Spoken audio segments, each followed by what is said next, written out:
5.16 군사정변.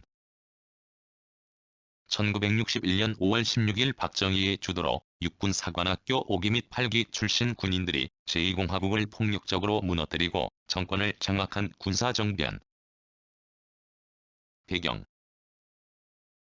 5.16 군사정변은 당시의 정치, 사회적 문제와 군 내부의 문제라는 두 가지의 배경을 갖는다.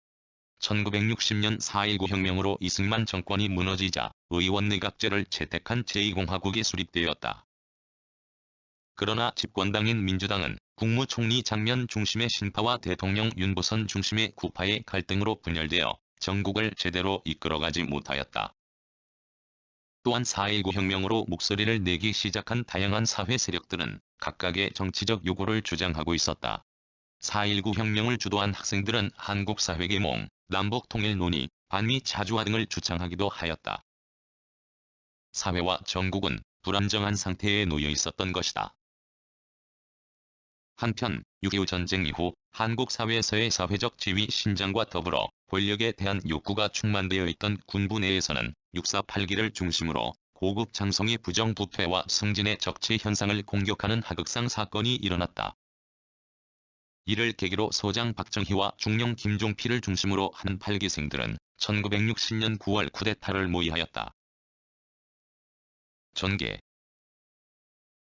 1961년 5월 16일 새벽 제1군 부사령관인 소장 박정희와 8기생 주도 세력은 장교 250여 명 및 사병 3,500여 명과 함께 한강을 건너 국무총리 집무실, 중앙청, 육군본부 등 서울의 주요 기관을 점령하였다.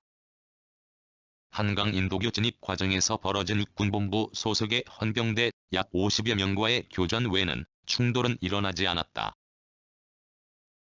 군사정변 직후 박정희는 군사혁명위원회를 조직하여 정권을 장악하면서 방송국을 통해 군사혁명의 성공과 6개항의 혁명공약을 발표하였다.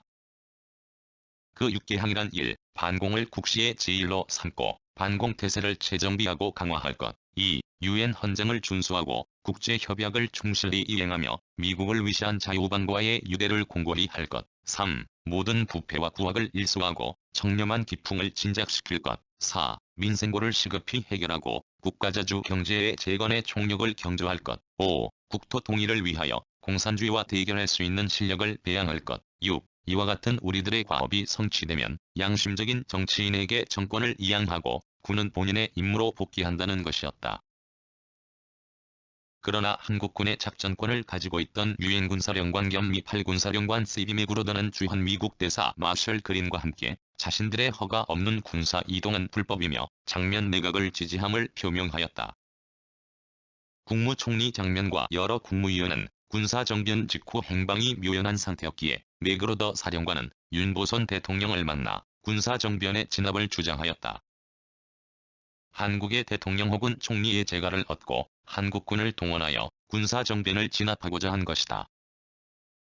그러나 군사정변의 진압에 대해 윤보선 대통령은 전방에 군대를 동원하는 사이 북한의 침입이 있을 수도 있다는 점을 들어 반대하였다. 그 사이 군사정변을 반대하던 제1야전군 사령관 이할림이 군사정변 세력에게 체포되었고 서울대학교 ROTC 교관이었던 전두환이 육군 사관학교 생도들을 규합하여 군사정변을 지지하는 가두행진을 주도하였다. 한편 쿠바 문제를 겪고 있던 미국은 군사정변이 발생한 한국의 상황에 개입하지 않았고 맥그로더 사령관과 군사정변 세력의 만남 후 군사혁명위원회는 국가재건 최고회의로 재편되었다. 곧 미국은 군사정변을 인정하였고 1961년 7월 공식적으로 군사정변을 지지하는 성명을 발표하였다. 군사정변이 성공한 것이다. 결과와 영향. 국가재건 최고회의는 특수범죄처벌법, 정치활동정화법 등 법적 조치를 통하여 정치적 반대 세력과 군부 내의 반대파까지 제거하였다. 조직폭력배, 병역 기피자 등도 처벌 대상이었다. 또한 핵심 권력기구로서 중앙정보부를 설치하고 민주공화당을 조직한 후 대통령제 복귀와 기본권 제한, 국회에 대한 견제를 골자로 하는 헌법 개정을 시행하였다. 그리고 1963년 말 대통령 선거, 국회의원 선거를 승리로 이끌면서 제3공화국을 정식 출범시켰다. 5.16 군사정변은 권력을 지향한 일부 군부 세력이 불법적으로 합법적인 정부를 전복하여 권력을 탈취한 사건이다. 국가 주도의 급속한 경제 발전으로 긍정적 평가를 받기도 하나 군사문화의 사회 확산, 군의 탈법적 정치 개입의 선례를 남겼으며 민주적 정권 교체의 지연, 산업화의 지역, 계층 간 불균형 등의 부정적 결과를 낳기도 하였다.